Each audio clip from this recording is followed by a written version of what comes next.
I'm Casey. And I'm Fallon. And this is Render the Darkness. My woo was not very wooey. No. Alright, fun fact for the episode. If you're ever brave enough or able to lift a kangaroo's tail, it won't be able to hop.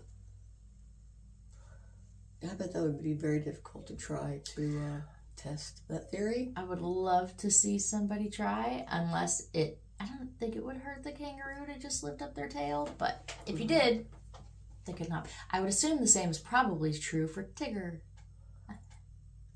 Maybe, I don't know. Well, because he uses his tail as a spring to... Woo-hoo-hoo-hoo. Not sponsored. Anyway. Sorry. Didn't expect to go from kangaroo to Tigger. I don't know, man. My brain is not braining. Understandable. Or overbraining, one of the two. Anyway, take her away. Alrighty, I will. Okay, so this is the second episode out of our 50-state series in Kentucky. Now, there is a lot to this case, so I kind of had to make it 2 parts. A 2-parter? Yeah, it's our first one in a while. Why? Because apparently I like the 2-parters. You love those damn 2-part episodes. They're your favorite. I'm waiting for you to be like, this is a 5-parter. Well, I think the most we've done was 3. Was it 3 parts? Or 4? Because I think Zodiac Killer was you 3 did or 4. 3. Yeah, 3. You did 3. Okay, but this is about the murder of Susan Daniel Smith. Now, I found a book that had quite a bit of information called The FBI Killer by Aphrodite Jones. Oh, that's a rad name. That's what I thought. And I'll leave that in the show notes if you'd like to read more about it. I do. Okay, now Susan Daniel Smith was born in Matewan, Mingo County, West Virginia in 1961. But her family moved to, hopefully I say this correctly, Barrenshea Creek in Freeburn, Kentucky. Now, she was the 5th of 9 children and was a descendant of Devil and C. Hatfield, who was the leader of the Hatfield clan. Oh, yeah, the old Hatfield clan. Yeah. I know about them. Now, when she was born, her family didn't have much. Her father worked in the coal industry and ended up getting the black lung. But because he smoked, he would actually have to get an attorney to fight for any compensation from the company. But the family couldn't afford one.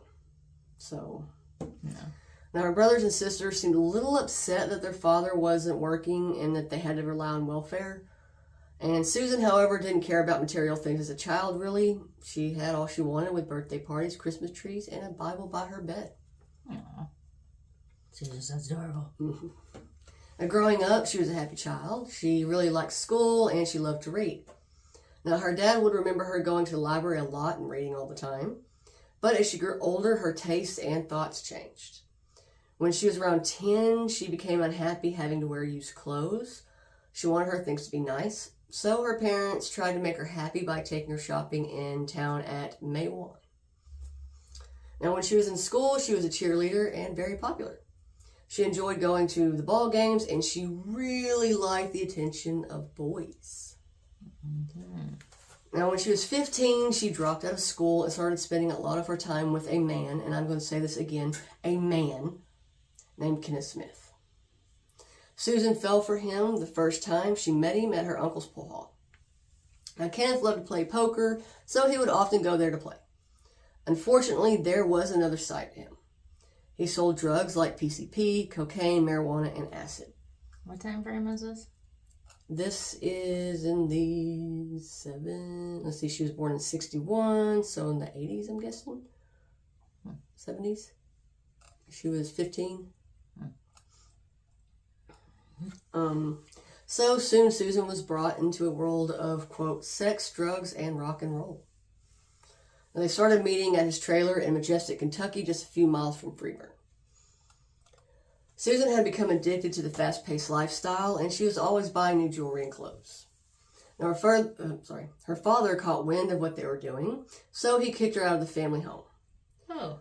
During the next year, she would stay with her sister Shelby and her husband, her cousin Versie, And John Bristine and his wife would sometimes let her stay in their apartment, taking care of her needs when Kenneth was out getting more product. Now, Susan would burn that bridge when she asked Johnny for money, and he refused. So she lied to his wife, saying that they were having an affair. Oh. Why? Yeah. Well, he wouldn't give her what she wanted, so she thought that would help things. I don't know why. But now, eventually, he would have her tell the truth, and he never spoke with her a lot after that happened. I can imagine. Don't blame him at all. Now, Kenneth and Susan were finally married on February 5th, 1981, in Columbus, Indiana. They had a small wedding. There wasn't any guests, just a preacher and his wife. After they were married, they went out to a nice dinner, and then life went on. And 6 months later, she was pregnant. The couple was very happy, and on March 25th, 1982, she gave birth to a baby girl. And on February 29th, 1984, Kenneth was charged with selling PCP to an undercover cop. And he was sentenced to 5 years probation. Now, by this time, Susan had become tired of Kenneth's ways, as he had quit working and forced them to go on welfare. Just after 3 years of marriage, she moved in with a friend by the name Carla in 1984, threatening to divorce Kenneth. But it wasn't long before she started seeing him again and ended up pregnant again. They did end up getting a divorce on March 14th, 1985, but they stayed together. Susan gave birth to a baby boy on August 1st, 1985. And while living together after the birth of their son, things became pretty toxic in their relationship. The couple were still doing drugs, but they weren't selling. And Susan began to call the police on Kenneth, saying that he was stealing her property and claimed that he was abusing her.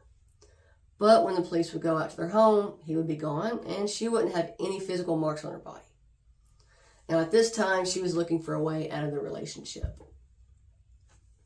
In June 1987, a man called Cat Eyes, who was a friend of Kenneth, asked if he could stay with the couple, saying he would do work around the house instead of paying rent.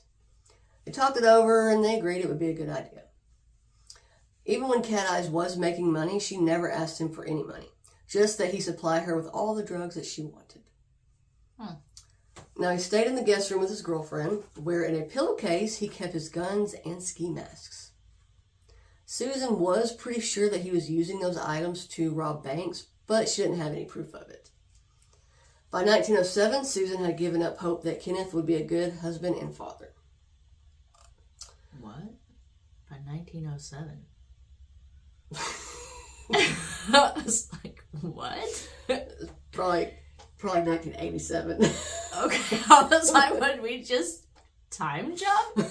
Yeah, I don't know. Yeah, I'm glad you caught that, because I just went straight over it, like, do-do-do-do-do. I was like, wait a minute, what? Weren't we just in the 80s? Yeah, because, 87, so, yeah, sorry, my bad. That's okay. Now, on the mountain above Susan's home, one man from the FBI, the West Virginia State Police, and one man from the Pike County Law Enforcement were watching Cat Eyes and her home. The Pike County Deputy Burt Hatfield arranged to have the man from the FBI, who was named Mark Putnam, and both of the Smiths meet to see if they might be able to help the FBI. Mm-hmm. So let's talk a little bit about Mark Putnam. He was born on July 4th, 1959 in Coventry, Connecticut, and he was the oldest of 3 children. Are you okay? Yeah, it's driving me nuts. Half of your face is out of the frame. Can you scoot over a little? Because I'm doing this. Yeah, like you like every other. I mean, there's got to be a way to get us both in the. Okay. God, it's all of our videos with us. Like one of us halfway in the frame, one of us out halfway out. I don't remember it being that way. Oh, well, anyways. I don't know. Right. Sorry, y'all. No, you're fine. Sorry, that was just driving me nuts. Like perfect. Just did it again. Maybe you're going too far back. Half your face keeps leaving the frame. How? I'd have to go like this. You just did. I did that. Well, I mean, right before that, you did too. It was like. Anyways, sorry. Okay, so he was. Let's see. Where did we go? I done lost. We were in 1907, Fallon. 1907. Okay, so he was born on July 4th, 1959 in Coventry, Connecticut, and he was the oldest of 3 children. Now, when he was in school, he made friends quickly, and in junior high, he became an athlete. He was very well liked by the girls at school, and his friends would kind of make fun of him for it because, I don't know, I guess it was just funny at the time. So funny because girls like you. That's not written there, I just wanted to put that out there. Why would boys make fun of a boy for, I don't know. Anyway, but to most people, he didn't really seem interested in girls at the stage of his life. But when he left for high school, he was only there a year until he got a scholarship for athletics and went to, hopefully I say this correctly, Pomfret School, which is a prep school about 50 miles from Coventry. Until he got a what? What? Until he got a what? A scholarship? There you go. What did I say? Scooter. Oh, yeah, my accent just keeps coming out more and more, doesn't it? And you just have to call me out on it, didn't you? I do keep going out of frame. You do. You're getting too cozy on the side there. Quit leaning on that arm, maybe. I like leaning on this arm, though. Well, I know, but like half your face it's distracting. Sorry. It's okay. Okay. So, but anyway, there he would participate in baseball, soccer, and basketball, but would be the captain of the soccer team in his senior year and graduated in 1978. Quit making fun of the way that I talk. Sorry. I'm sorry. Continue. He then went to college at the University of Tampa, where he majored in criminology. 3 months after graduating college, Mark got a job in August 1982 as a clerk for the FBI in New Haven, Connecticut. That's a good job. Yeah. Not long after getting that job, he would meet his future wife, Kathleen, who his mother had actually introduced him to. Now, they hit it off pretty quickly, and in 1984, they got married on Easter weekend by the Justice of the Peace. You can't tell me you don't know you're doing that. As you're reading, you can't tell me you don't know that you're going... I don't know if I'm going... That's why your head is going... That's just the way that I talk, okay? And, I'm doing this. I can't... okay, here, you want me to do it like this? I mean, I don't care how you do it. I'm just, as if I were a viewer, I would want my person's head to be in the frame as much as possible.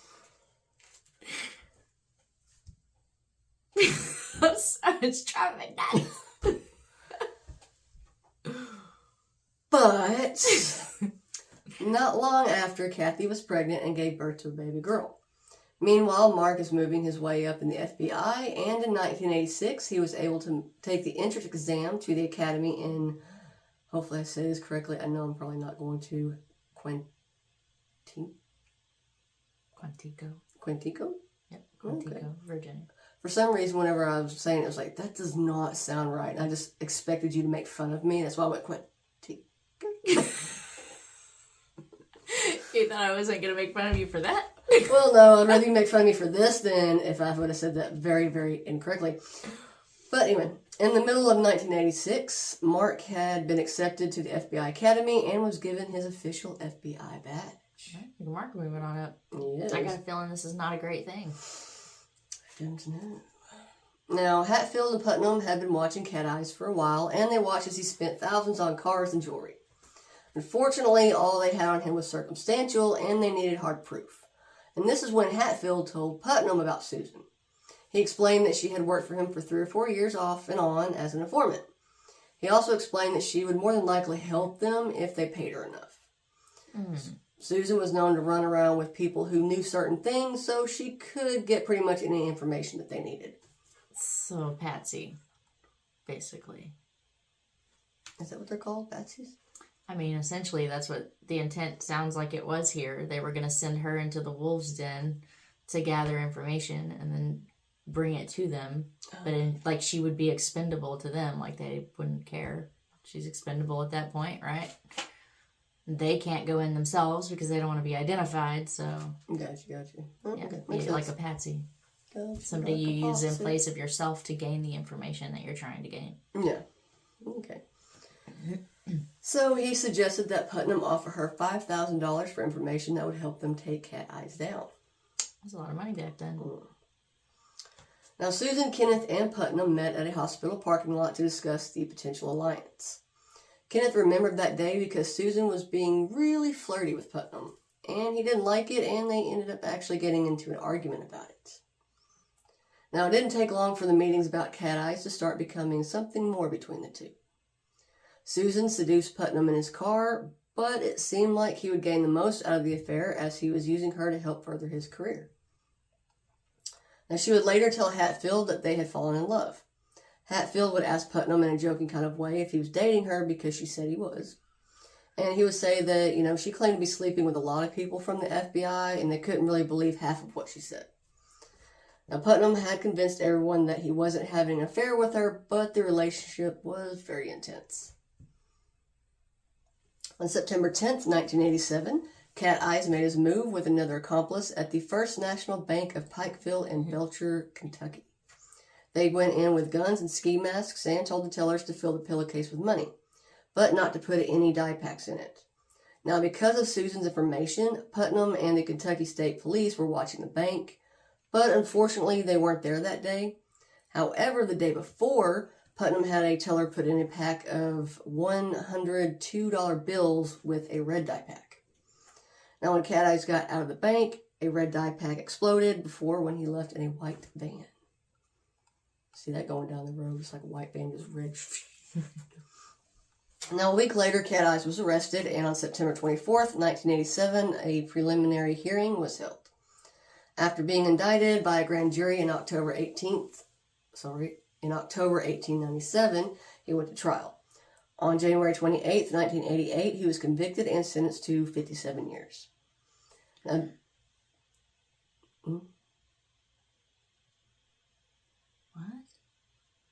What? I'm so confused. September, October, and then on January 28th, yeah, but this is 1987, this is 1897, and this is 1988. It's supposed to be 1980s. It's supposed to be 1997. Did I say it that way? Or did I actually say 1987? He said 1987, okay, but cool. Wasn't up here. Hold on, correct me if I'm wrong. But wasn't up. Okay. I swear you said something about October up here. Did you not? No. Oh no! No, it's October's down here. Oh, okay.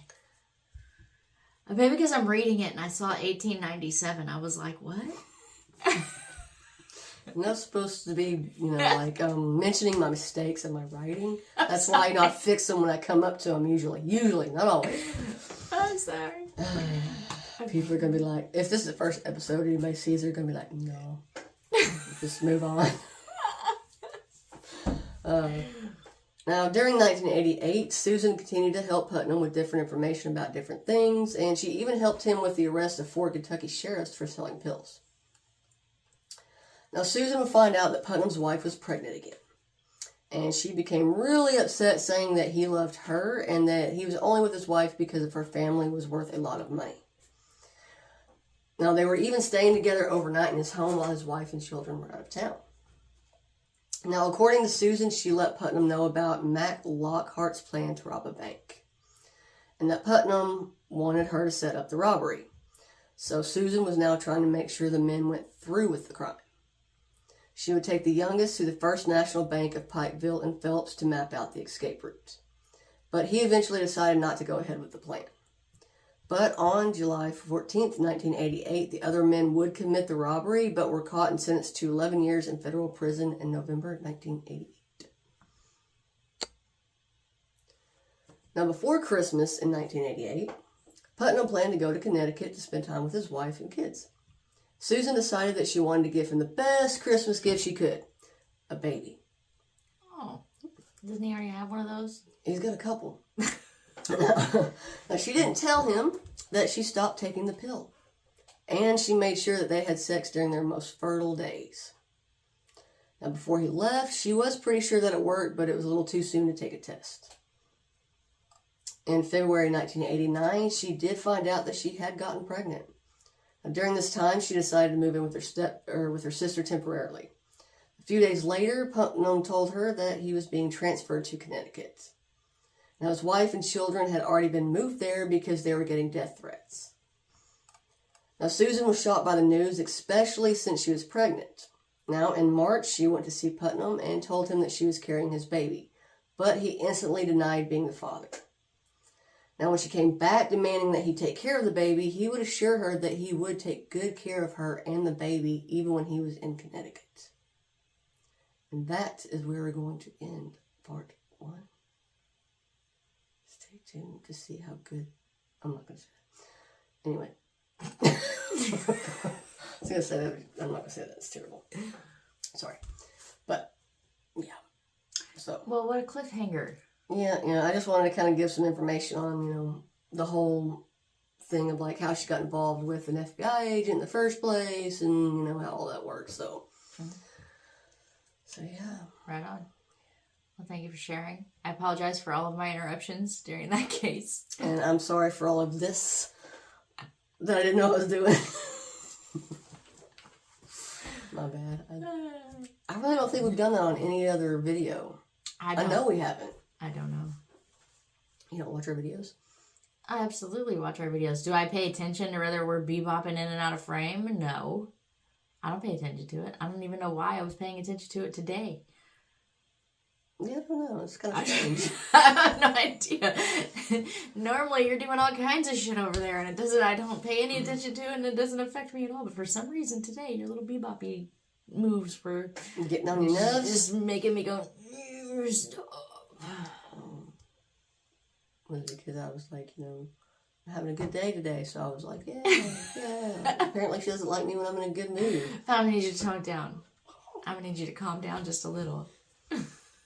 So, thank you for joining us. I don't know why that reminded me of Doc Holliday. But yes, thank you. We appreciate sticking through the whole thing, even though, I was bebopping in and out, and she was... And I was interrupting every 2 seconds. Like, hey! Which, she had a lot of typos, in my defense. But hey, I think I got through all of them except for the one that I didn't fix. Just the one. But I fixed the rest of them. I'm surprised that I just went... Was it 1907? Mm-hmm. I was like, yeah, 1907, dude. I just... Didn't faze me at all. You were just going to keep on running with it. And I was like, wait a minute. What kind of time loop are we in? Yeah. But, in case you couldn't tell, we're sisters. So it's my job to catch all her little hiccups. It's certainly which is my not job. fair. It's certainly my job to bring it to your attention. Yeah, which is not fair because if you've watched any of our videos, I have more hiccups than she does. That's absolutely true. A lot more hiccups, so I can't do it. So what I'm going to start doing is I'm going to just start doing this. Hi. That's not right. You said this. You should have said that. It's not going to happen very often. And then I'm going to say, Fallon, you're wrong, and let me tell you why. That's probably what okay. But anyway. Yeah, sorry. Sidetracked. Squirrel. Yeah. Anyway, thank you guys for joining us. We hope that you enjoyed this episode to the best of your ability. That's my bad. I realize I caused that one to be a little... Well, apparently I did too. Different. We both did. It was a very strange episode, so... Sorry, not sorry. Sorry about that. Not sorry about that. I'm going to refrain from saying anything. I'm going to say something.